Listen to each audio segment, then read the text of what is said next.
What does killing kittens have to do with elite sex parties and the British taxpayers? Well, stick around and find out.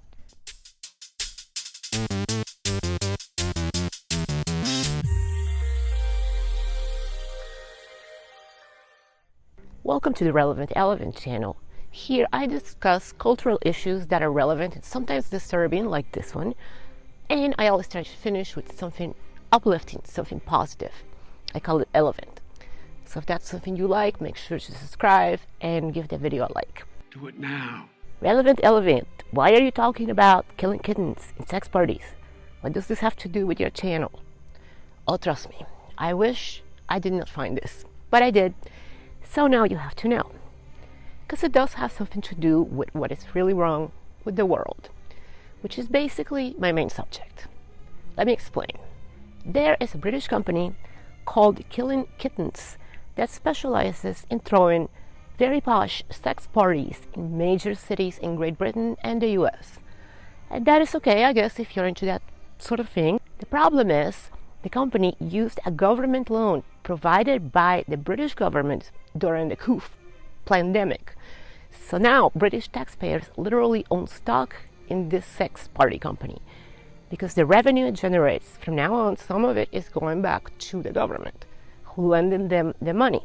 And Killing Kittens founder Emma Sale joins us now to explain more. Welcome. So it's been going since 2005, and to be honest, I set it up just as sort of an anger that I'd grown since I was little of, well, boys can climb trees, so why can't girls climb trees? And it just sort of kept going. You know, I played the trombone at school because no other boys did, and it was sort of, well, if boys can do it, I can do it. And sort of as you get older, hormones kick in, and then suddenly it becomes about dating and your sex lives. And suddenly it was sort of at university, well, boys can go and sleep around and do whatever they want, but girls, there's that shame and the guilt. And so I just basically wanted to flip the world on its head and create a world, offline and online, where women could explore their sexuality without any of that shame and guilt.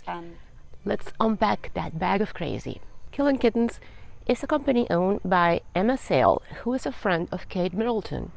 They used to be on a sports team together. It was started in 2005. The CEO of the Killing Kittens company describes her company as an elite casual sex club with a focus on female empowerment. What she means by that is that heterosexual men are always considered guests at their events, and only females are allowed to initiate any kind of contact. According to her, the people that attend must wear a mask, the ice white shut kind, not the fuzzy type. And they must wear this mask until 11 p.m. They must also dress up in black tie attire. After 11 p.m., everyone is allowed to take the mask and clothes off and frolic with whoever they want, as long as the encounter is initiated by a female. And there's the Kittens Association, which sort of only female-identifying humans can be part of, and you sign up to be a member of that in order to come to one of the events, and then you can bring a guest. Every man in there has to be accompanied by a woman. And then actually within the events, men can't go up to girls they don't know. The girls make the first move. So that was part of the kind of my anger of just... And by female, they mean anyone that is not a heterosexual male. So trannies that think they're female are free to initiate things with whoever they want, I guess. Excuse me. So how did a company like this end up sponsored by the British government? Well, very simple. Just like we had here in the United States, they had a lot of government programs to help businesses stay afloat after the coup lockdowns. And since the Killing Kittens company was making most of their revenue from in-person events, they were able to apply for a relief loan.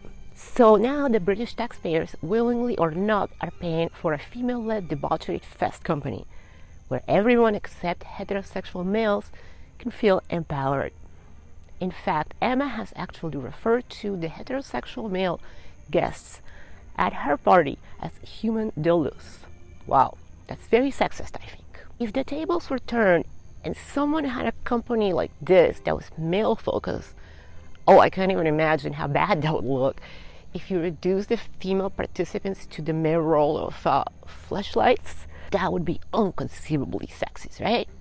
So what's the difference? I personally find this pretty gross.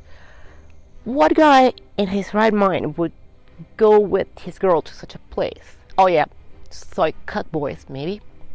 So there are three main things wrong with this concept. There are a lot wrong with it, but these are like the main things. The first is like they're lying to young women and telling them it's okay to indulge in sexual promiscuity. The second major thing is that they are using this model of behavior where they completely disempower heterosexual males. They are the ones that keep the world turning. If you don't believe that, just think about this. Who has literally built, wired, and connected all the things that you use for your everyday life? Was it empowered BIPOC lesbians? Nope, didn't think so. Boom. And the final and most important thing that is wrong with killing kittens is the fact that they took advantage of a government aid program that was meant for legitimate businesses in distress. And now, unwilling taxpayers have contributed to this. So if you are a tax-paying British person, you paid for this to keep existing. You did not have a choice. You are a killing kittens stakeholder. Congratulations, condolences. In case you wonder, the term killing kittens is slang for masturbation. It comes from a vernacular expression: whenever you touch yourself, God kills a kitten. I know, weird. I find this whole thing super duper cringe and gross. I mean, come on, sex parties.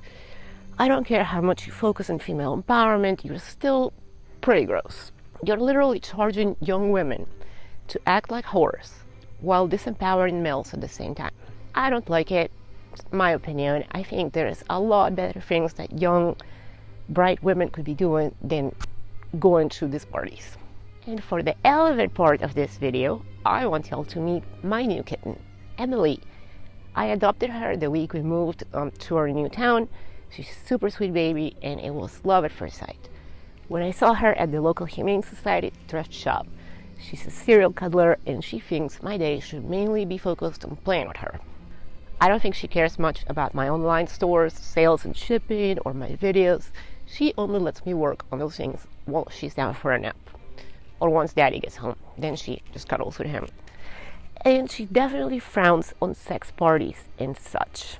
Thank you for watching. I know this was super cringy, but that's what happens when you run into some British stuff. No wonder we achieved independence from those guys. Just kidding. A lot of British people are cool. I hope you enjoyed this video. If you did, please make sure to hit the like button and leave a comment. Do it now. I think I'm going to leave it at that for today. If you like knowing about all the relevant and disturbing things going on in the world, but also like to hear something uplifting, make sure to stay with me, stay alert, stay in the fight, and resist. Relevant Elevant out.